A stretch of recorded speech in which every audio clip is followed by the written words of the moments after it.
Welcome to the Calgary Sessions. This is episode number 37. I'm your host, Jeff Humphreys. Today's episode, I told her off camera when I started this show and I created the column for artists. She was the artist that I wrote down first. It's taken me a year to get to her, but here she is. I'll let her introduce herself, name, and how you want to, like you just tried to figure out. Hi, my name is Maggie Hall, and I am a oh my gosh, I can't even talk. I'm an artist. I'm an artist of many different skills. which is a great way to put it. Yeah. And the reason that you were so high on my list is because I have a painting, obviously, in my house of my dog that is like mind-altering. So I've been kind of following you for years now, probably 6-7 years, I guess. And I love talking to creatives, just listen to how they think, the path they've been on that led them to where they are, because it's not a path that most people choose. So this is going to be a really cool conversation. Yes. So the gist of the show, you've seen a couple of them, but I'd like the guests to go back as far as they want to go. So go back to where you grew up, how you grew up, what you were kind of up to as a youngster, what kind of inspiration you were finding back then, and Sure, how yeah. you pull you around.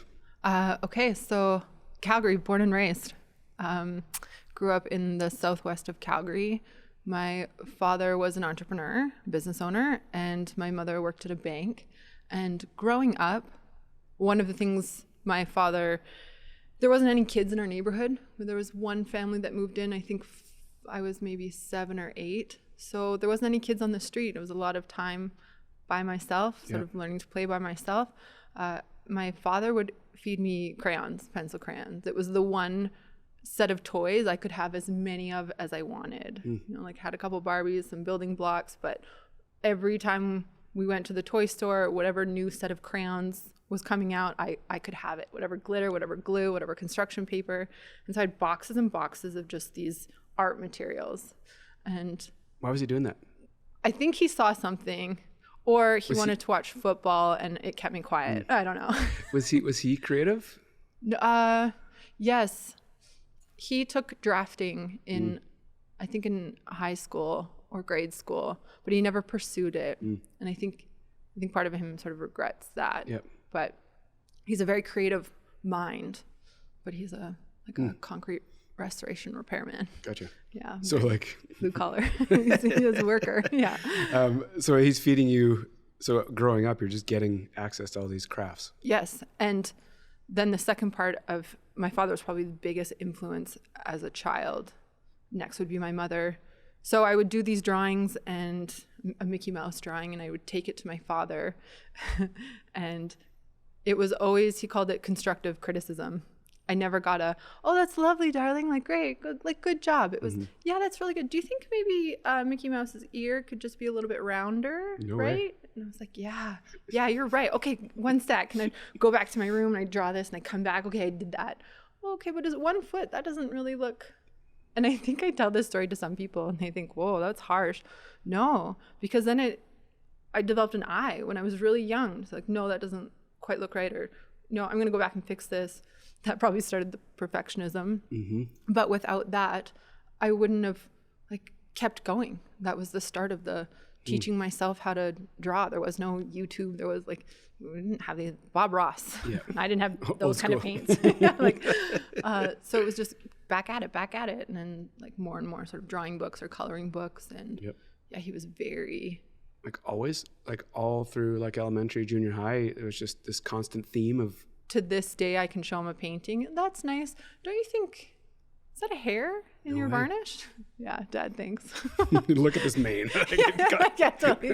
It's a dog hair. And whereas my mom, when I really got frustrated and, he doesn't like it, that was my mom stepping in and being no, it is beautiful. You are doing this. She was always so calm and, but never the constructive criticism that my dad gave me. So there was a line, you could accept it for a while. Yes. And then if it just went a little too far, that's when you just... And I know when I needed something, I needed a little bit more reassurance, I'd go to my mom. But if I wanted to get better at something, I'd go ask my dad for his real opinion, and he'd give it to me every single time. He wasn't in the business of placating me at all. It was here, this doesn't look right. Yeah. Oh, Yeah, okay. No, go fix it. Yeah, totally. Yeah. So when you're growing up, is it creative outlets all the time? Junior high, elementary, or what were you up to? Creative outlets. Yeah, I went to a really small school, Windsor Park, Okay. in the southwest of Calgary. I think there was 77 kids in that elementary school, 10 kids a class. Crazy. Unheard of. Mm-hmm. So we're all kind of a tight crew. Yep. And I was the best drawer Always? in elementary until grade 4. Okay. Who showed up? Brandon Carble. I'm actually going to tag him in this because he's gonna love it. And there was a kid named Michael Aquata, and he sat next to me at my desk, and we were drawing dinosaurs, and there was this new kid, and Michael Aquata comes up and he goes, "Oh, Maggie, you're a good drawer, but you're not as good as this new kid, and I don't think you ever will be." And I was drawing a dinosaur, and I look over, and Brandon Carble has not only drawn dinosaurs, but he's actually put a horizon in perspective, and there's a volcano in the background. Like, it was this next level stuff. Crazy. I was like, oh. You remember this? Like, yeah. Like art was such a big piece early on in your life that this is like a. Yeah, and so we would have drawing competitions. I think we'd always be drawing. Brandon Carble. We actually became really good friends, and yeah, we'd always draw. And then junior high happened, and I think I'm trying to remember. It feels like a long time ago. Yeah, junior high was different because the elementary was it was so small. Junior high was like 350 kids. Where'd you go? Milton Williams. Okay. Yeah, and so we had all these feeder schools and all these people with all these new cliques, and that's when I found out what a boyfriend was. It was the person you sat next to at lunch who wanted to hold your hand. Silly. And I got a little bit distracted, but I always did really well in art. And What about regular? What about the other classes? Maths and sciences and I was really good at math until junior high, and I was an okay writer until junior high. Junior high fell apart for me because it was all these people, what am I trying to think of? The sort of social situation. We didn't have that in elementary school because everyone was just the same. It was too small. Yep. And then there was cliques and groups, and you got sort of segregated into these things, and I didn't know where I belonged because I didn't really know anybody. Yep. On the side, my father also pushed sports, basketball. Or no, sorry, but not basketball, baseball, softball. Wasn't allowed to play hardball because I'm a girl. So I ended up being on a softball team with one of the maybe more popular girls. And so then I had a slightly better social circle. But I remember it being very you awkward. felt Uncomfortable. And it's, I think, the first time I experienced a bit of violence. Like there was some girls ahead of me in a grade, bullying, first time. All of this, I found it very traumatic, and it carried over into high school. And then I pulled the pin. Yeah. Did you feel like when you went to junior high, did you become like an introvert? Yes. And then did you dig into art? Like, was art always there? It was I was like, I'm gonna smoke cigarettes in the smoke pit like all the cool kids. Like, art's not cool. I don't know, going to parties is cool. Wearing Calvin Klein t-shirts is cool, like little crop tops. Corduroys, not cool in junior high. You learned that in grade 7.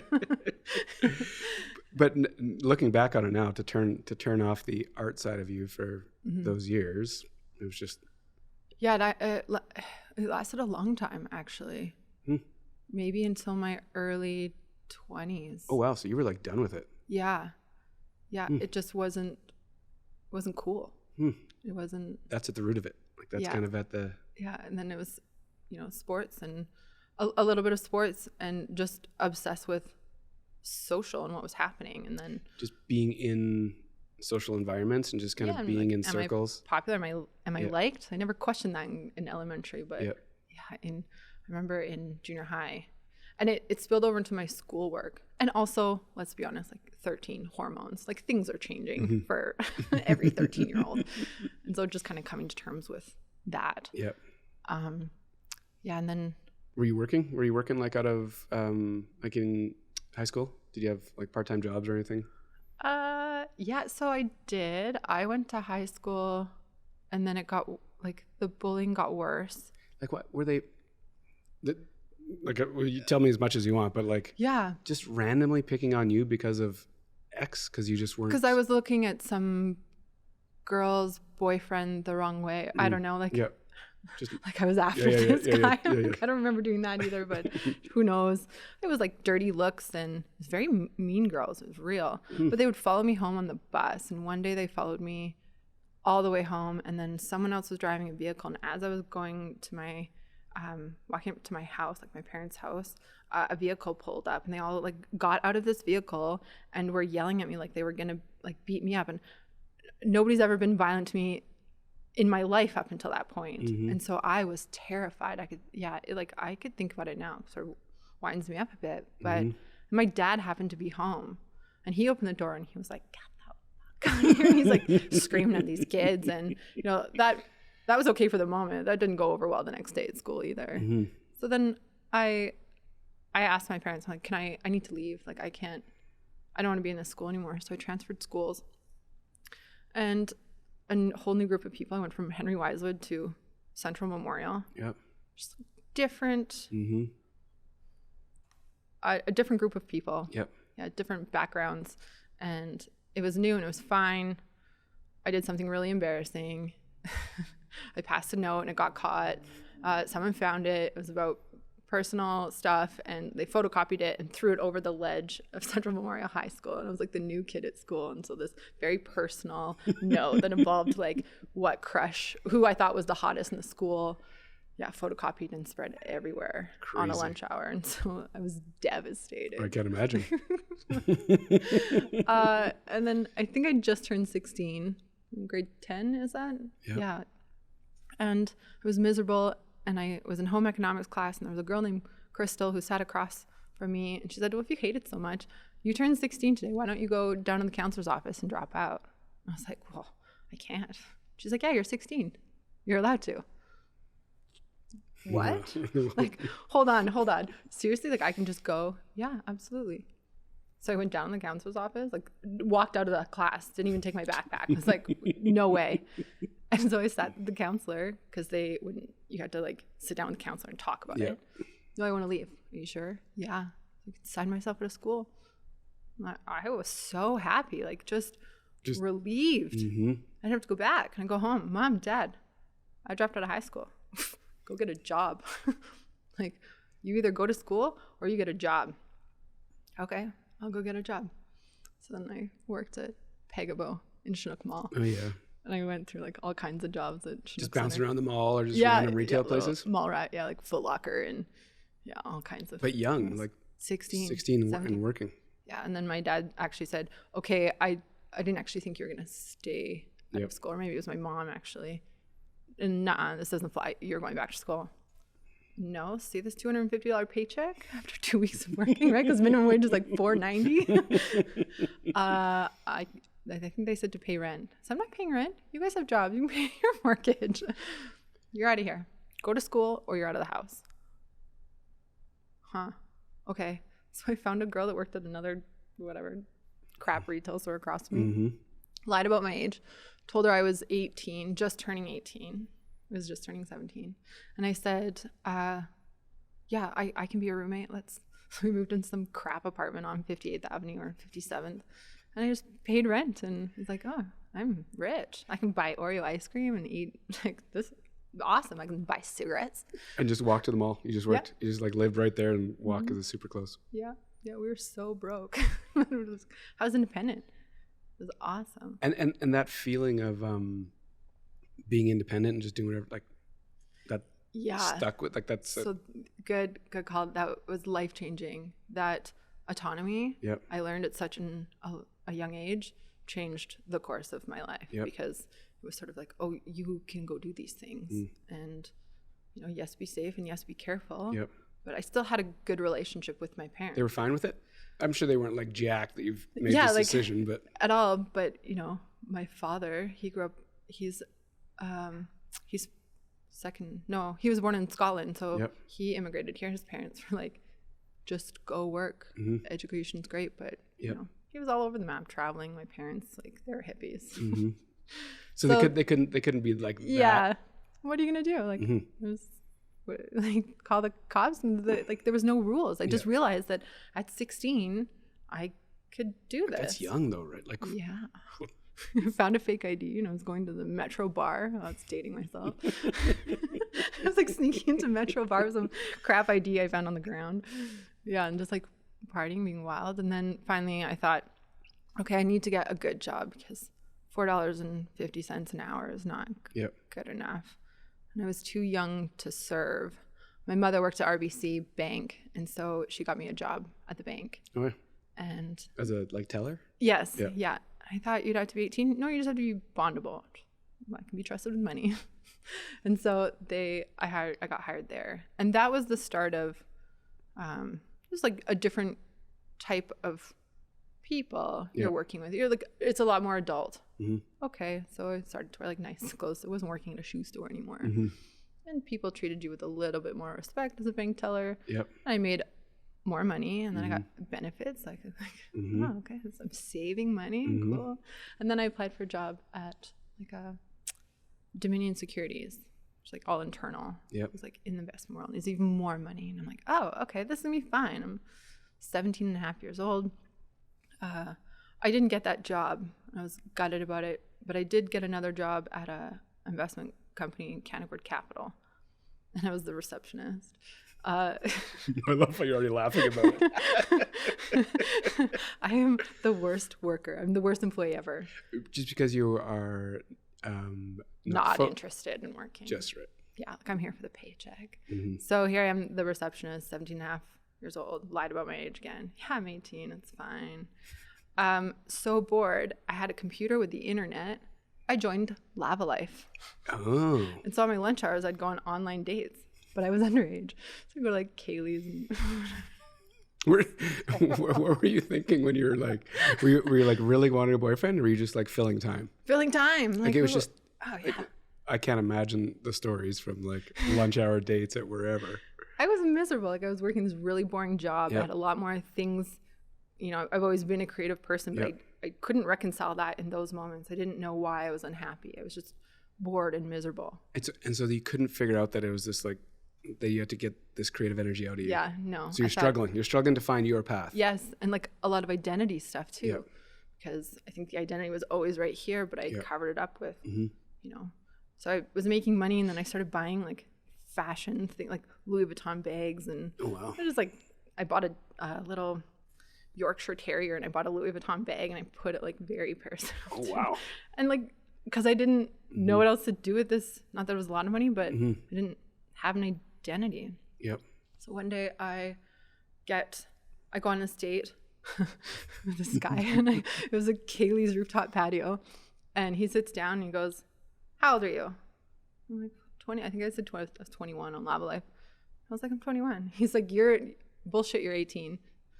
Yeah, okay. And he's like, listen, we're gonna have lunch, but you need to get off that thing and stop lying about your age. You're gonna get bad things will happen to you. Yeah, okay. He was a lawyer from Duckworth and Palmer. I don't know his name. I can't remember. But anyway, I was telling him how miserable I was. And he said, sorry. Yeah. And this is really interesting to me, because I think the like that miserable feeling is because back then there just wasn't a lot of options for creatives. Like what was it, or was it just you're willing to just bury it for a while because you just didn't see the value in it? Well, I dropped out of high school, and so I didn't have any role models. Right. I didn't really have any friends that were my age, and I didn't know, there wasn't social media, there wasn't anything to sort of discover what it's like to be an artist. In my head, it's like, oh, artists are poor, or they're in galleries. They go to art school. Well, I didn't do that. And so, this guy saw. It's a lawyer guy. He saw. I'll speed this up a little bit. No, we got lots of time. Don't worry. He saw how miserable I was, and he said, "You hate it here so much. Why don't you just leave?" Well, shit, that was the word I needed to hear. Like, this was the crystal sitting across from me in home economics. Go to a counselor. Like, you hate it so much. Do something about it. No way. And he's like, why don't you get a working holiday visa to the UK and like just go piss off there and spend 2 years there? What's this, working holiday visa? Write that down. Okay, thanks. Thanks for the wings. Thanks for the beer. You're right, I'm 17. I'm sorry. Bye. And so I go back in, and I, close the browser for the Lava Life thing to Google this. I was almost 18 because I applied for this working holiday visa, and within 3 weeks, I was on a plane to England. No way. Yeah, like that's it. I'm out of here. And spy job. What was it that like some random person saying just leave? Yeah. You're just like, well, I haven't thought about leaving. Yeah. This is possible. Yeah, this is possible. Like, it was more, he gave me the piece of, I can go work. I can just do this, but in another country and maybe become more interesting. And the other country, like, did you like the idea of being anonymous over there, or just starting over, or just like, what was it that going somewhere else, why did that feel like the next thing? Like, I don't know. I just felt like, yeah, like a clean start, or just like just an adventure. Like, what else am I going to do with my life? Like, work at Canaccord Capital? I don't know if they exist. Boring. Yeah, so I took out a loan and a credit card. Yeah. No way. Yeah, took out a loan, landed in Heathrow Airport. Solo. Yeah, I didn't know a single anybody. Mom, can you watch my dog for a bit? Cleaned out the bottom of the Louis Vuitton bag because I think he went to the bathroom in there. Put it on my shoulder and got on the plane. I was like, right, I'm here. Oh, I blew through. It was a $10,000 credit line, and I blew through it within 30 days. I was like broke in debt, didn't have a job. No family. No family, no Across friends, the pond. no job, like no return flight. I think the return flight was for maybe 2 months later. I'd actually taken my dad for dinner when I got that visa. No, it was for a lunch on 4th Street. And I sat him down. I was like, Dad, I got some really important news. Don't do that to your father, right? He goes, what is it? I go, I'm moving. Okay, he's Scottish, very Scottish. Where are you moving to? London, England. When? Next week. Okay, and I thought he was gonna freak out, and he's quite an animated man. But he didn't. He said, okay, well, it's not really the greatest idea you've ever had. Okay. But you know what? I think you'll be back home in 30 days kissing the tarmac. You won't last. Okay, Dad. Thank you. Sure enough, 30 days in, I'd blown all this money. I didn't even know how to ride the tube, like the subway. I didn't even figure it out. I just took a cab everywhere. You had lots of money to burn. But then $10,000 in pounds was like less than 5,000 pounds back then. And sure enough, 30 days later, I was bawling. I want to come home. I need to come home. Like, I'm broke. I don't have anything. And all I could think of was my father's words of, you'll be home. I think I spent the last bit of my money delaying that flight. I was like, I'll show you. Just to get past 30 days? Yeah, I'll come home Christmas Eve because I definitely want to come home for Christmas. And then I got a job working in a factory. Over there? Just outside London. Yeah, like a cardboard, like literally a box factory. Crazy. Went from Canaccord Capital. What does it feel like to now look back on it, to know where you are right now, and we'll get to where you are right now, but to know like how your life works and how creative it actually, you know, like how amazing it is, and then looking back at all these times, is it all perfect? Like it was supposed to happen that way, or like how do you reflect back on those years? So I don't quite believe in like things supposed to happen. It's all kind of random. Don't believe in free will. So it's all sort of happening to you, and you're just sort of reacting to it. I'm very glad I came out of all of that whole 10 or 15 years relatively unscathed and alive. I think I made a lot of like wild decisions, was pushing a lot of boundaries. It was a bit reckless until I found the art, until I got back to the art stuff. So I definitely want to hear it. Go back to coming home from London. When did you come home? So the first time I came home at Christmas, it was great. Like all my friends were like, oh, where? So you made it past 30 days? Yeah, I sure did. Okay, good. And then I got a job as a nanny. I had all kinds of like weird jobs, like house cleaner. Did you like it over there, or were you just making a stand, or what were you doing? No, I didn't like it. I look back at London now, like I love London now. I went back and forth. Was there on and off for 10 years. Okay. And so I look back now and yeah, I can't wait to go back there. Mm-hmm. But that city will chew you up and spit you out. Like nobody cares about you. You're one of millions of people, transient. Like, Mm-hmm. and I didn't realize it felt very much like this junior high thing. Like you just don't exist. So on some level, that was really great. You could be whoever you wanted in that day. Yeah. But I didn't figure that piece out until maybe my 4th or 5th year being in there. In the beginning, it's just surviving to prove a point to my father. Yep. And then like, okay, after a year, like this is a life. You have Yep. friends, you have a job, you know, like Calgary's not home anymore. Yep. And I would come back to Calgary like over Christmas Yep. and all my friends, hey, how are you? Like, tell me about your adventures. And then I became this, I think my identity became the girl who traveled. Mm-hmm. I dropped out of high school and I went and traveled and did this cool life. Oh, there's my identity. So that was the next maybe 10 years of my life. It's like I just buzzed off. Yeah. Hong Kong, Thailand. Like I lived in Thailand, lived in Bangkok, lived in Hong Kong, was all over Amsterdam. You would literally just like go somewhere and find random Show up. jobs. Yeah, 100%. And just make it happen. Yep. Yep. So crazy. Yeah, it's a lot of life skills. Like I can talk to anyone. I feel comfortable navigating the world, understanding there's always dangerous, scary parts. But Yep. sure, put me in an airport and give me a map to a city and like, yeah, let's go for it. We're fine. No problem. Yeah. Yeah. I don't have any fear about the world, about moving in it at Yep. all. And that identity thing, you've like, it's occupied a lot of brain power for you over the years. Yeah. Like maybe not. You said it a couple different ways. Mm. It kind of goes back to that, you know, you're like fitting in and then the traveling girl and Yes. And then eventually realizing that, oh, I'm an artist and always have been. so go back to when you stopped, like as you're traveling around, I'm sure it's like the amount of stories you have is endless. Yikes. Yeah. We can like jump to some art stuff first. But so when do you decide that, you know, you're not going to be the travel girl anymore? Would have been the floods. Calgary, when was that? 2013.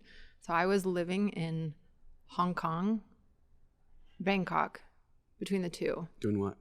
I worked for a celebrity chef, a Michelin-starred chef, doing like business development. And then I also worked for a wonderful gentleman, sort of as his personal assistant. Yep. He had like a couple across the globe. There was one in London. I was his in Thailand. Yep. And I think he had another one in Hong Kong, Mm-hmm. to sort of give you the idea of the presence of this person. Yep.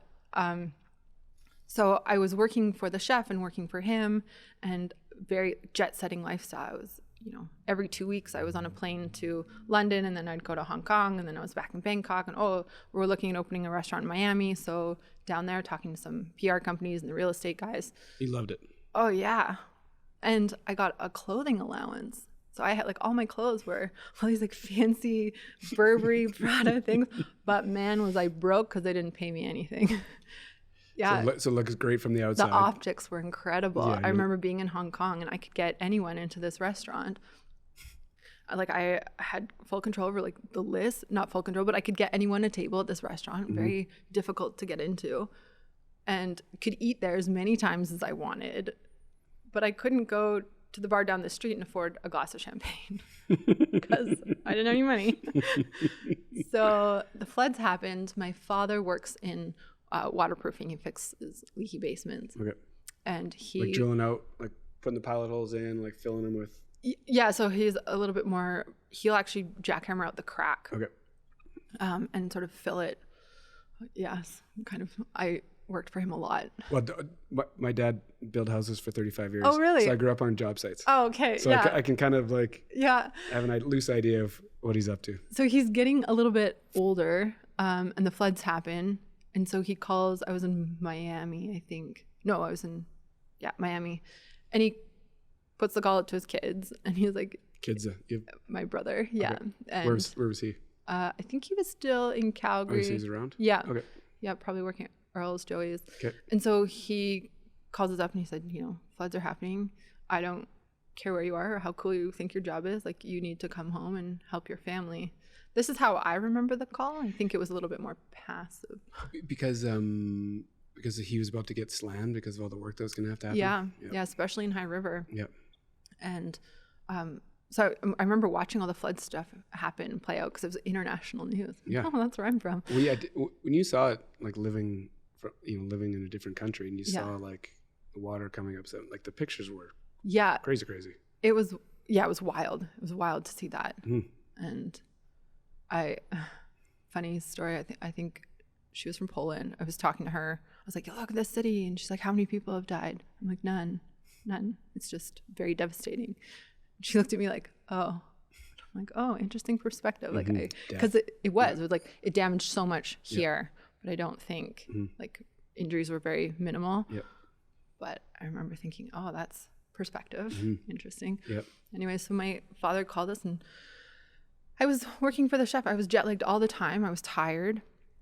I liked the people I was meeting, the things I was doing, but I was sort of between Miami and Bangkok, and a little less and less in London. Which is a lot. Like those are big distances. Yeah, I had lots of points. Lots of, like, your fancy clothes riding in first class. Totally, yeah, business class. Yeah. It's hard to fly now. Like, oh god, there's a big difference. Anyway, so I was going back and Thailand, Bangkok was where I started to get really lonely. The expat community is really small there. It was fun in Hong Kong. Bangkok, way small. Yep. Miami, cool, but I didn't know anybody, and so I'm just there by myself. So I think I had an older a friend come through, and he stopped through Bangkok when I was there. This is where the art actually kicks in, and I think we were talking a lot back and forth, and he came into Bangkok and he said, what happened to drawing or painting, or how come you're not doing any of this? It's like, oh yeah, that's a good idea. Like, I'm bored, sure. So I try and Google in Thai, find the department store, go and like blow a bunch of money on art supplies, and come back and just start painting. He's like, oh, you're really good. Do you remember what your first? Christopher Walken, and then it was A$AP Rocky, and then it was Kanye West. Like just pop. That's where everyone starts. Pop portraits. But with your style. Yeah, like the neon like colors, that's when it sort of really started to come out, and I was just doing it for fun. So he came through and he took a picture of it and posted it on his Instagram, and I think I sold one of them. I think I sold the A$AP Rocky. Yep. And I think it got 10 likes, which is huge on Instagram now. Let's just post this online. Interesting. Okay. And so I'm sorting out these other things, miserable about the job, started painting, had a boost of confidence from this friend. Yep. And then go back home, and I went from Prada and like this cool life to like up to here in gross water, getting concrete out of a basement, jackhammering. So you answered the call and came home. Yeah. Like yeah. You knew you had to? I was. You're ready? Like both. Yeah. Like of course I was always going to come home for a little bit. Yep. I didn't think I would stay ever since. So yeah, I came home, and just, it was very grounding working in a basement. Back with the family business. Yep. Like work, these are your roots. Yep. This is like, here kid, here's a jackhammer, and go make some concrete. Like, next house, let's go. Back to like hard work with your hands. I had like blonde hair extensions, like in a ponytail with a hat on and a jackhammer. I'm sure some of my dad's clients were like, who is this? It's my daughter. She's fine. Yeah, totally. She's done this before. My brother and we had a good summer that year. I think maybe one of our cousins came and helped us. I don't remember, but yeah, and I just felt really good. Home. Home. Connected again? Yeah, like my family's here, and yes, I'm going to help my father. Yes, I'm going to help my parents, because it's sort of feast or famine with that business. Yep. And when the years are good, like all hands on deck, and then you hold on to that and make sure you can do the next couple of years. Yep. So yeah, then I came home, and the chef I was working for decided to be based out of Toronto a bit more. He got onto a TV show, and there was some opportunity to go back, and I just didn't jump on it. There wasn't an official offer, but I didn't inquire, and I just sort of let it Just float away. Slide, under the guise of, oh, I'm helping my family. Okay, weeks go by, the whole summer went by. I had a great summer rafting down the river. Like my friend, like, wow, this is awesome. Mm-hmm. You know, talking about your travels. Had some money in my account. Got a job waitressing again. On the side while you're not digging out basements, you're waitressing? Yeah, because, you know, you want some cash. Good money. Yeah, totally. So, yeah, just like having fun. I think I was 29. And I think the whole time while working for the chef, I worked really hard. I'm a hard worker and always have been. And realizing I was putting all that effort into someone else's business, mm-hmm. and I was never going to get anything out of that, really. Yep. Like, especially, it's not even in the same industry, but watching this creative who I don't really want to name him, but people can figure out if they would like, but no, he's also an artist. He's a creative, and watching how insecure he was at moments started to make me think, oh, the insecurity around being a creative is normal. Right. Like, you can be insecure and be triple Michelin starred, mm-hmm. and it's going to be okay. Mm-hmm. Like, you're still good. Mm-hmm. Okay. So then I decided at the end of the summer, Mom, Dad, I'm not going to go back out into the world. And they're like, okay, great. I was like, I'm going to be an artist. I'm going to move into the basement at 29 years old. And my mom's like, oh, okay, great. Welcome back. Yeah, totally. Sure, kid. Because all the years I've been traveling, the door was always open to come home. Yep. And I would come home for 2 or 3 months, and I'd work at bars here for a little bit, and then be like, I'm out of here. Save up a paycheck and a flight, and like, I'm out of here. Searching for this, I have to go back to being this traveling mm-hmm. woman because I don't have any other identity. Yep. And then it was the art stuff. So it kind of started in Bangkok. Mm-hmm. It's the perfect storm. Yeah. And then I came home and I started painting pet portraits. Yeah, that was sort of where I started making a little bit of money. And just so what were you doing to get your name out there? Was it just like a close circle of friends that you were just like, hey, do you want this? Or like, would you be interested in? Or like, I didn't ask anybody. So what'd you do? I was too embarrassed, like self-conscious. I was just painting. Of your style and your creativity? No, I just wasn't a salesperson. Right. Like, I wasn't trying to be like, hey, look what I can do. Do you want to buy it? Yeah.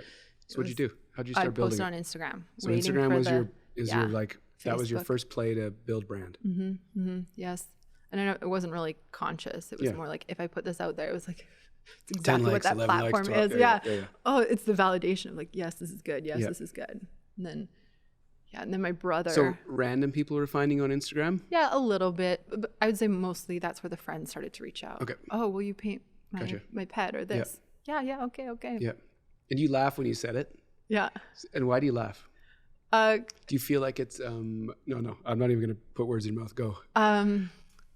Because it's just like, I think back on it and it's so endearing. Like it's where it all started. Like, started getting paid.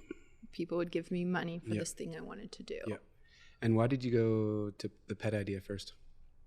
I think people asked me to paint the pets. It was either someone famous or a pet. So you were, I think I remember this. Like, so the early stuff that you were doing was kind of like when you're drawing famous people. Yeah, it's what every person does when they don't know. What do you call it though when you like a portrait? It's a portrait in your style. So you're doing like self-portraits of famous people. Yeah, so like I guess pop art, culture stuff, and you did Schwarzenegger. Yes, I did. I think that's the one I saw. Yeah, that was like way cool. Like just thank you. Yeah, I just started playing with colors. So all for yourself. So you're sitting in the basement. You're just like working through this new process. Yeah, rediscovering it. That's sort of where it started. And then after a while, I was like, I can't live in this basement. And I met this really wonderful man named Travis. And him and I started dating. And he had a house up north. And like north in sort of North Calgary. It's far away to me from the south. And he was so supportive. The dining room, don't even think I had a dining room table. He's like, go for it. Just use it as your studio. So I'm sitting on the floor, paints everywhere, paint on that hardwood floor. Sorry, Travis.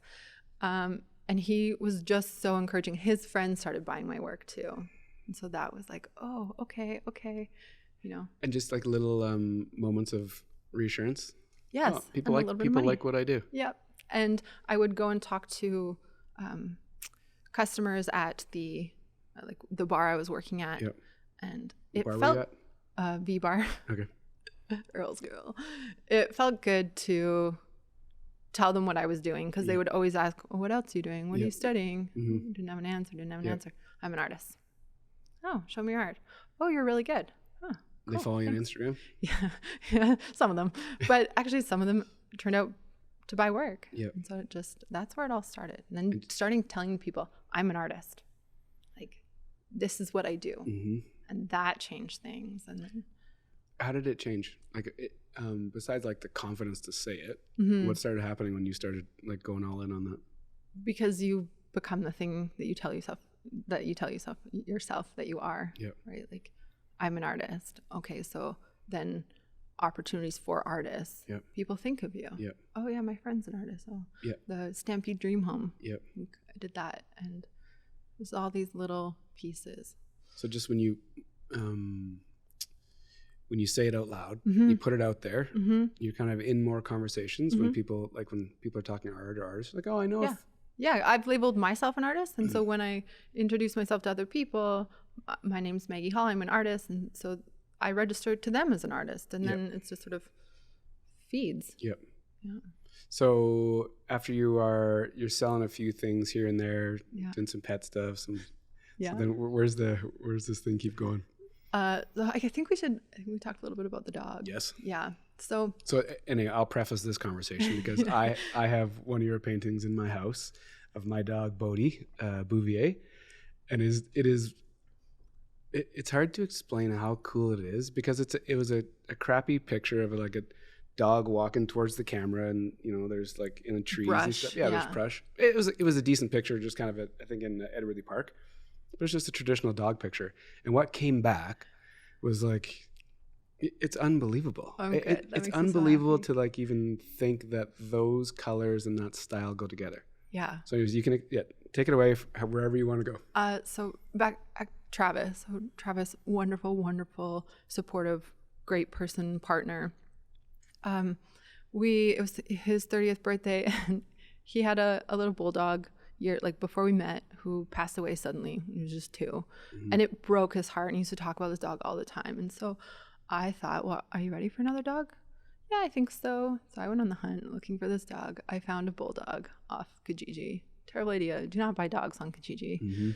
Found this dog, and I was going to give it to him for his 30th birthday. And so I go and get this dog, drive up to Edmonton, and it's just a tiny little puppy. And it had this big belly. And I was like, this is the cutest thing ever. And it turned out to be really sick, like parvo, worms. That's why you don't buy things on Kijiji.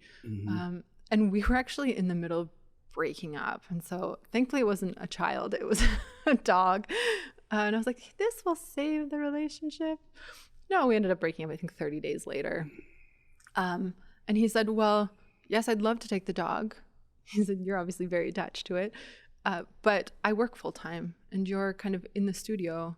And so maybe it's better if you took the dog. I'm like, okay, yeah. And so it snapped. Like that was my dog. I'd had dogs in the family before, but like Bruce was my baby. Did you know you were like, that a pet would do this to you? No. Did you know eventually you wanted to have a dog? No, I didn't want dog. I had a dog, and I was like, oh, this is inconvenient for my traveling persona. Yep. So thankfully my parents loved that dog. It was a great dog. Yep. But I just didn't have an emotional attachment to it like I did with Bruce. And so suddenly when things got uncomfortable or difficult in Calgary, i.e. I got bored, I'll just buy a ticket to London. But I have a dog. I can't go anywhere. Well, I can't rent that house because I have a dog. I can't. Okay, so it's a little bit limiting here, but nothing brought me as much joy as that dog. Miserable, hungover, having a bad day. Dog doesn't care. He'll take the dog outside, go for a walk. So then, so good for the mental health, right? He just changed my life. He was with me in the studio. He was with me every day. I remember that. And so then I think the pet portraits started to come in, and I got it. I was like, I get how important this pet is to you. And yes, I will do this. So I did lots and lots of pet portraits. Like lots and lots? Like a couple hundred, maybe 100 or two. So yeah, lots. Enough that I was like, okay, time out. Do you find that timeout piece as a creative, and I don't know where you are in your process right now, but do you have those, like, you work through an idea, and you know you're done with it, and you're just on to the next one? Is that part of the creative process? Yeah, except now I'm not really ever done with an idea. I just hit a point where my skills don't match up. So then I have to, take a step back, learn some new skill, teach myself something, and go back. Gotcha. I would say that's more about pieces. I have a vision for a piece in my head, and I can't quite make it work because I don't have enough skill somewhere. Yep. That's sort of now. Yeah. Okay, keep going with the pets. Sure. I sort of like take it forward a little bit. The pet portraits. I think I did some smaller stuff in Calgary, the Stampede Dream Home, and all these little pieces started to make me feel like more and more like a professional artist. And people are just finding you, right? It's like Instagram, your friends, and people just kind of directing. Yeah, and then I connected with a group of people who ran Voltage Creative Society. It was like an old car garage in Marda Loop. Okay. It was around 4 years ago. Yep. And it was just a hub for artists. And one of those guys reached out to me and he said, we want to do this again on a bigger project. We were sort of friends, like doing art pieces together, doing the little like raw, like little art shows in the city. Cool. And he said, we want to build this art studio project. And I was like, great, I don't have an art studio. Like, we all need art studios. And so we approached the city. I say we, they sort of drove this. Approached the city and asked the city for a building that they weren't using, or like before it got demolished, can we, put a couple artists in there and give us a space for a couple months? Yep. And the city said, yeah, go form a nonprofit, kids, and come back and talk to us. So we did that, and we went back to the city, and the city handed us the keys to the Shamrock Hotel. Yeah. No way. Yeah. Awesome. And so they bulldozed the bar down, but the building across the street, which were like the motel of 300 and like units 300s and the 400s, two stories. And they said, here you go, you can clean it out, get your business license, And so we spent 3 months gutting this place because people were still living in there. And there was a lot of drug play. It just took a lot to clean out. Yep. Rip out all the carpets, all the furniture's bolted to the ground. You can take all that and you're like knocking out the ceiling tiles and there's needles falling down and you had to be careful. But so we gutted it all out, and then each member of the board had a studio there, and then we started renting out the studios to local artists for cheap because the city gave us a smoking deal in the building. And suddenly I was surrounded by other artists. I created this project. And it was blood, sweat, and tears. Took me away from painting for a bit because you're trying to do these two things and starting a nonprofit, and that is a whole other ball game that I'm not really built for. But they figured it out with like a and then but now I had a studio, so that changes who you are. Like I'm an artist with a studio and a regular practice, and I'm surrounded by other artists. And so then what'd that feel like, having like the community around you, having like an artistic community around you? Oh, it was amazing. Pre-pandemic, you'd leave your door open and everyone's working on something in the building and you get stuck, and so you'd get up and walk down the hallway and knock on someone's door and say, hey, I've got this problem, can you come look at it? Or you just kind of get bored and everyone's having beers in one studio and there's music, and it was a good time. It's maybe too good of a time because then I wasn't painting as much as I did after, but the pandemic happened. And around that time, there was a little bit of friction with me on the board because I just I couldn't give it the hours. Like it's a whole project in itself to operate a nonprofit. Keep it going. And between the dog and trying to scrape by as an artist, I didn't have any other income, so I had to make sure I don't even think I was waitressing anymore. Like I was just kind of making it on art slowly. I don't have time to put all these hours into the nonprofit. And so then they said, well, then you have to pay the full rent. Like, oh God. Yikes. That's a number. Yeah, it was intense. But I thought, okay. I started seeing my new partner at about this time, and he said, do it. Pay the rent. Don't worry about the board. Focus on art. Like, put the blinders on. Yeah, okay, right. I got this. So yeah, that's when it went really serious. Because you were just hyper focused, or what was it? There's an internal check that you're like, okay, now I'm going.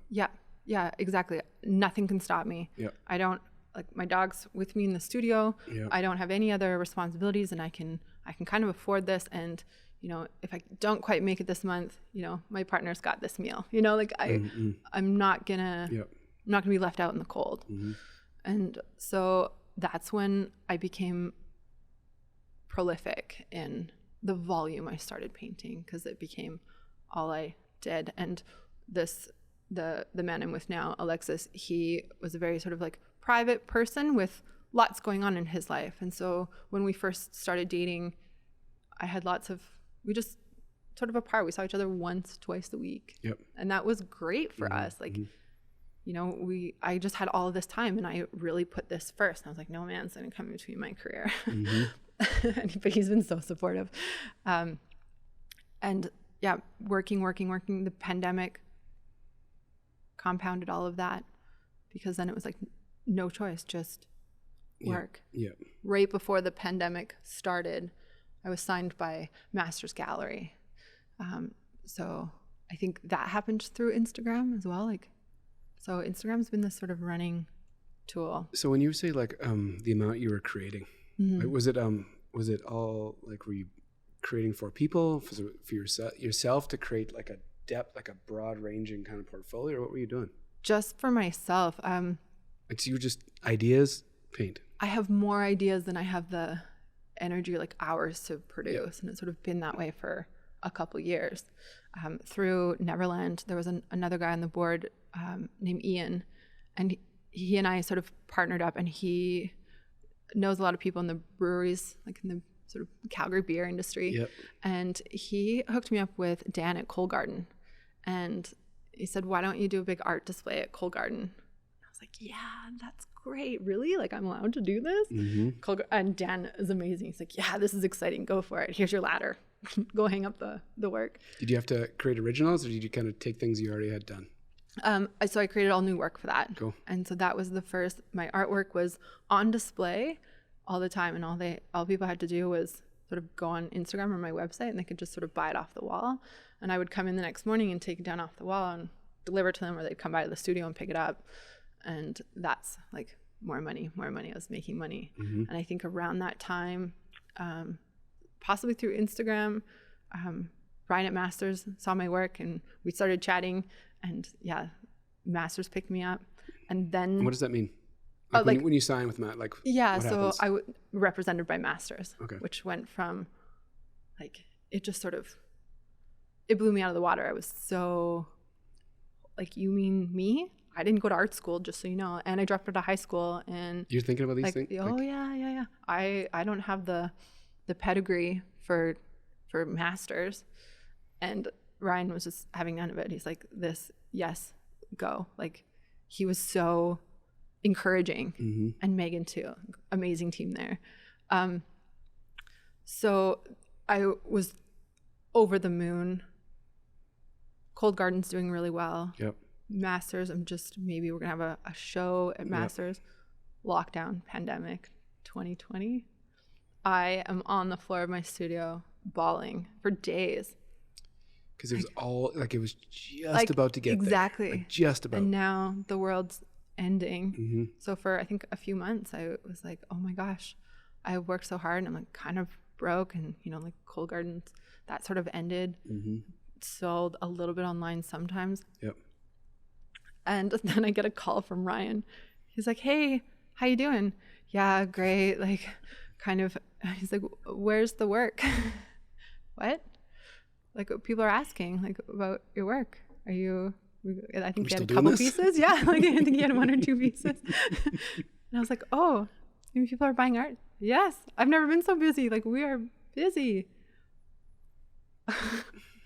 It didn't occur to me to like talk to the person who's decided to sell your work. Like, hey, how's the market? I just assumed that the world was ending. Going to zero. Yeah. And so after that, I like jumped right and like, boom, back work. on it. Yeah. Volume. Had a pandemic show at Masters. It was just in the window. You couldn't even go inside. It was all sort of outside. So my first solo show was in a window. But that's fine. Yeah, no, it was great. It was iconic. what happens when the world comes back? Like, if we're just on the cusp of the world coming back to some sort of the new normal, yeah. What do you feel? Are you feeling like excited? Is it like back to pre-pandemic for you of the excitement and possibilities? Yes, because of what's happened, especially in the last year. So I listen to podcasts all day long in the studio. I listen to Tim Ferriss, and he had a guest on talking about NFTs. Like, non-fungible, what in the world is this? And so I dug as much as I could, started listening about NFTs. This was March of last year. Got an invite to Clubhouse, jumped on Clubhouse. And that's where the NFT community, at least for me, was really starting to explode. Like, those Clubhouse rooms were 400 or 500 strong. Like, it was intense. Yep. And I was like, I'm going to try this. So I minted something. I didn't know what a Genesis piece was. I wish I did now. And one of the guys in the Clubhouse room bought it. And then I sold a couple more. I thought, oh, okay. So doing NFTs, selling work. In the meantime, Masters is like selling my work. I signed with another online gallery, Return on Art. They're based out of Austria. And it's just, everything's online. So ship the work. Yep. So what do you have to build your own kind of like gallery section, and then they just sell it for you, or how's it work? No, they're like more of a like proper gallery. Okay. And so their commissions are slightly less, but their platform, like I think they're 250,000 on Instagram. And so what, you finish a piece, take a picture and send it to them, and they sell on your behalf? And they sell it, and then when the sale comes through, they send me the way bills, and I pack it up. It's my job to pack it up and send it off to the Dubai or wherever it's going. That's been really cool because the audience is global. So now I have work in Dubai and Hong Kong. And what does that feel like? Yeah, it's cool. I wish I got more pictures of those, of the art in like places. Installed? Yeah. Maybe I should start asking, but it could be like a rider in your contract. Yeah. Yeah, totally. Must. I look forward to one day like showing up or like seeing my art randomly in someone's house and being like, cool, that's mine. One day. Two questions, just like selfishly. You said it earlier, just how Instagram has kind of been a big like foundation for what you're up to. The number one selling tool, 100%. Yeah, other than Masters. Yeah, of course, like that's different, but yeah. It's just, did you know what you were getting into those first like 10, 11 likes on those first couple of posts? Did you understand it was going to drive? No, and I had no idea. I don't even think I understand the power of Instagram now, and I have like a small following. It's such an amazing tool. It's just so time consuming. Yeah, for sure. Yeah. You're the spot you're at right now. How much art are you creating? Like in terms of painting? Is it like that ferocious pace where you're just like, it's just 7 days a week. I'm in that studio 7 days a week. Love it. Yeah, I can't do anything else. There's no way. Do you ever come up to a barrier of like the creative block? No. It's just flowing. Yeah. It's just all. Yeah. Like the only block is the skill. It's like, oh, I'm not very good at this. Okay, go practice. Okay, watch a couple YouTube videos. Yeah. Okay, cool. Come back. Sign painting. I want to letter on things. I don't know how to sign paint. Okay. I have to buy a whole new set of paints and a whole new set of brushes. I have to practice on glass. Cool. 3 months of doing that. Okay, now I'm going to do these pieces. Yeah. What's with the cheesies? Just walk me through that, because this is Instagram, right? Yeah. I get to watch you do your thing from afar. Yeah. And when I can ask a question, it's like, well, obviously he knows because he watches Instagram. But the cheesies, what's going on? Yeah, with this? The cheesies. So that was Alexis and I went to 88 Brewery here in Calgary, and we're just having a beer and like one of those like great heart to hearts, like really wonderful conversations. So there's some personal stuff attached to that specific painting. But as we were leaving, he's like, you should paint this. And I'm like, it's a plastic wrapper. And I'm like, oh, looking at it, like the light's just right. And you know, snap a photo of it. I'm like, okay. And I think it was maybe 6 months later, I came across the photo like on my phone. Yep. I should paint that. I'm like, I'll paint it like this. You know, I'm using my hands right now, sort of like small, 18 by 24. And Alex like, no, like big, like 5 feet tall. So I painted this cheesy big 5 feet tall, 5 by 4 feet tall. And it was in my latest show at Masters. So random. And like, I didn't realize that this particular snack just sort of hits home with so many people. It is very Canadian. Yep. And I think they were Hawkins was offered like whatever millions of dollars. Pepsi tried to buy them out, some big companies, and they've just been like, nope, we're good, thanks. I'm like, yes, I respect that. I don't think they've changed their packaging in 50 years. Like, it's just iconic, it's nostalgic, and it's full of good memories, and that's what my art is about. And so I painted it big, and it struck some chords, and I got a bunch of commissions. So I painted now 11 bags of cheesies. Time out. You can buy a print now. How do you have a process to come up with ideas? Do you look at the world and just find inspiration at any opportunity? You just take notice of something and then come up with an idea? Like, how does... Yeah. Sorry. No, go ahead. No. I'm just very curious to hear your... I don't believe in free will. And these things just pop into your brain. And I don't believe I have any control over what comes into my brain. Yep. I certainly don't have any control over what sticks, what stays. Yep. And it just becomes a small little, like, I just look at an image and I think that. I'm going to paint that. That's it. Yep. Do you spend a large amount of time looking for inspiration? Or are you just kind of going through life and just like being open to the possibility of seeing something? I think, you know, like I'm crazy on Pinterest and Instagram. I bookmark a lot of other people's work. And yeah, absolutely. So you're making notes. You're making notes as you're kind of moving like saving through. Images kind of in my brain. And then something will pop up. But then one day it just clicks. Like I after listening to Sam Harris talk about, you know, that free will is an illusion, as soon as I heard that podcast or that talk, I was like, oh, that's it. Like, so I'm not in control of this. Like, I can't explain it. I can't explain where I can sit at a canvas for 8 hours straight, bar a bathroom break, painting the back, like the reflective packaging of a cheesies thing, and you can't. Like, it's just the way I'm built. It's just the way it all lined up. It's just the way those neurons are firing. So the inspiration comes in, and I'm just attracted to that image, and I'm attracted to those colors, and I just put them together. Like, I'm not responsible for it. Yeah, I'm a hard worker. I show up every day, but I don't feel very responsible for the work coming out. So I feel like I'm just very, very lucky. Very lucky. Yeah. So luck matched with... hard work. Yeah. Yeah, persistence. Grit. Yeah, don't stop. Don't give up. Yeah. The time will pass anyway. Just might as well be doing it. It's so... because you like you're very creative. Yes. You know, from the outside looking, like the work is just, you know, obviously there'll be links to every, like where to find you, but your work is, it's just so out there. It's so different. One of the common themes in my work, sort of the next body of my work will be called RAM, like random access memories, because that's really what it is. Even the quotes on plates, and people can see if they go to my Instagram and stuff. It's pieces of nostalgia and quotes and letters, and you know, the plates especially are rap lyrics or, you know, bad advice my parents have given me. And like, I've lettered it on a plate that that plate hung in my grandparents' house, or, you know, like there's that nostalgic feel, because that emotion, nostalgia, is my favorite emotion to invoke. And even in the pet portraits, you know, maybe not immediately when you get them, but 10, 20, 30 years later, like that, I could cry right now. That is, like, that nostalgia is what I want the work to.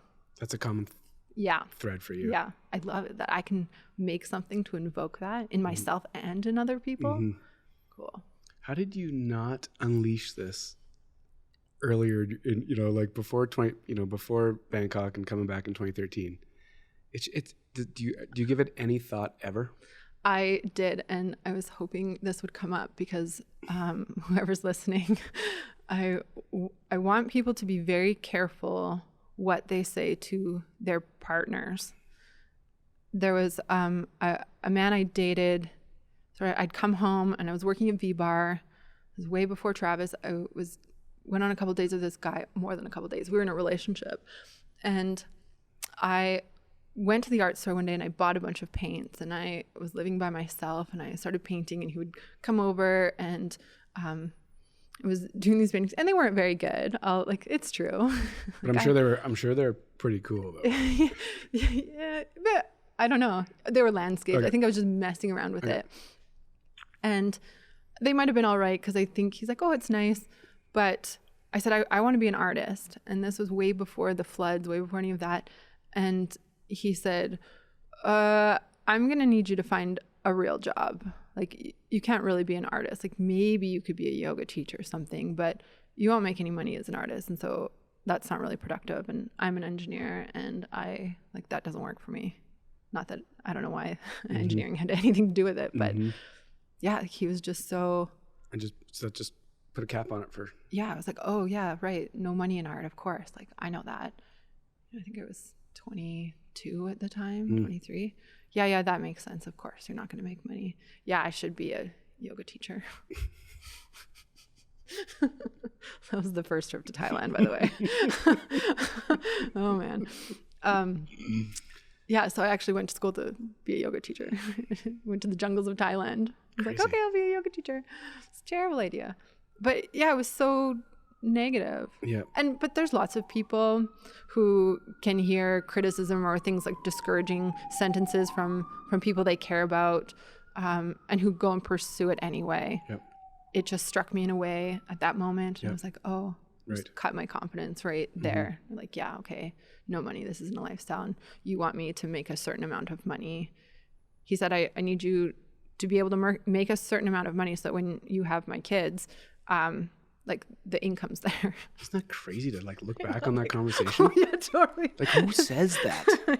to be oh God. It was so funny because I can remember him saying it, and I remember the room. Like, I remember everything about that moment. Yeah. And yeah, the kid stuff, especially, in the last 5 years, the world's so different. I don't think that he is, but yeah. So crazy. Yeah. And then to have these other people like Travis and other people, and my partner now, Alexis, who are just like, whatever you need here. Go. Like, you get paint on my hardwood floors. Yikes. Okay, go for it. This is more important. You're good at this. Do this. Like, God, a supportive partner is huge. And did you, it makes sense, right? Like to be a creative like you and to do like that kind of art, it can be, I'm sure it can feel like you're alone. Yeah. And it's got to feel intimidating too, to like show your stuff. Self-doubt. Crippling self-doubt. But you get those people, and like my partner now, Alexis, is closer to my dad. I will bring him something and he'll say, it's not my favorite, but I respect his opinion because he's always on it. That's really good. Yeah. That's medium. And then he'll say things like, it's not for me. I don't get anything out of that, but I can see where people will, and you should publish that. Which is that's useful to me, and that's so honest. It's that old school constructive criticism. Yeah, exactly. It's so funny how it all comes back from male role models. Interestingly, I see some similarities. My dad and my partner. Do you have anything on the horizon that you are like really looking forward to? Do you have like that idea you're about to hatch, the random one? Yeah. When you say a body of work, is that how you operate? You're like, okay, I'm going to work through this project for a while and then I'm going to go to the next, or are you like? So that's sort of like the model of like galleries and having shows. And that's different from Instagram, where you make a piece and you sell a piece. Like one. Yep. The shows are really interesting because they come like more of a collection of ideas, Right. but that can also be difficult for me because I'm like, I want to paint a plate. Like, that's why random access memories. I'm just like, can I just be random because that's actually who I am? Which is even that, like that umbrella, you can fit a lot under Right. there. That was actually Alexa's idea. He's like, random access, that's who you are. It's all of these things. And then here's the umbrella exactly. And just do whatever you're doing. And don't worry about this category or that category because it's stalling you. You're spending too much time thinking about whether it fits or not. Yeah. I think I've got an NFT project, a big one. Cool. Yeah, that's sort of in the works, like a really big one, just me. I just launched another one with a gallery S16 in Montreal. Are you putting any like contracts behind these, like that give people access to certain things if they buy the piece?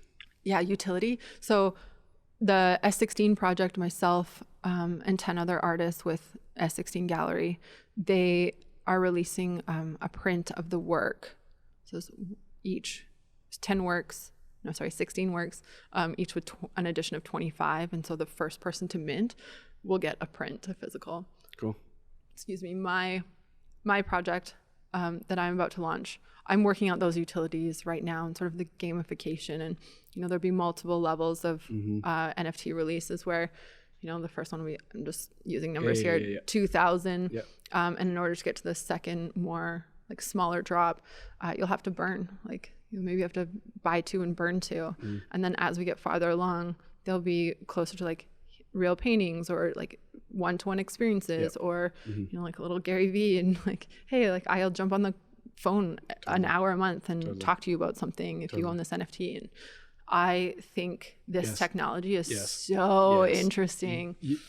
Go as deep and as fast as you can into this because you'll kill it. Yeah, thank you. I'm kill it. Really excited. I think there's so much opportunity. I think there's a lot of garbage, a bit of a bubble. That's fine. It's new so right is the now. internet. Totally. And it's stuck, but Web3 is here to stay.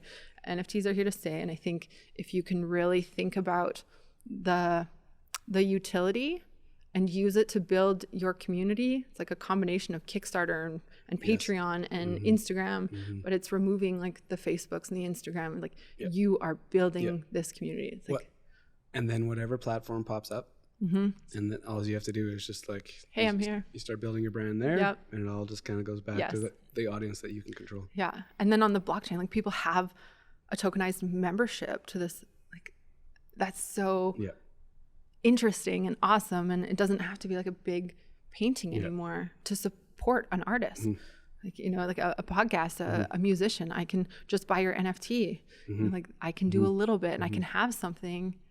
Yeah. You're firing on this, eh? Yeah, it's huge. It's super cool. It's really cool. Yeah, I'm really excited about it. And so awesome. Yeah. We've been talking for a while. I should be cognizant of your time, so thank you. Yes. The only question I ask the guest is, when I say Calgary, where does your head go? Always be home. Like, it's just home. I don't know that I will stay here, but I will always come back to Calgary. Yeah, there's something small town. There's something comfortable. Easy to navigate. Like this is home. And comfortable and easy to navigate. But do you get the sense of just the amount of opportunity that's here? It just feels like there's just something here that allows us to do these like. Yes.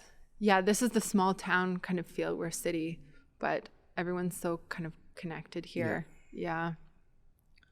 Yeah, Calgary is the city I feel most confident in making things happen. Like the Neverland project. Like yikes. I don't I was able to happen here with the team of people that drove that and did that. And there's a community here like I haven't experienced in any of the other cities that I've lived in, and there have been a lot of those. You've been into a bunch. It's different. And like even going away for those formative years of 18 to like 28, I could still come back and like it's easy to network here. People are open and there's a creative energy and people are creating things here that they weren't, I don't think 10 years ago. Like people, these side hustles are coming out, these breweries, like people are doing things. Yeah, it's awesome. I agree. Thanks for doing this. Yes, thank you. This has been like super cool for me to great. hear your story, because obviously I found Instagram is how you kind of watch and kind of try and put your own pieces together, but this is cool. Yes, thank you so much. Thank you.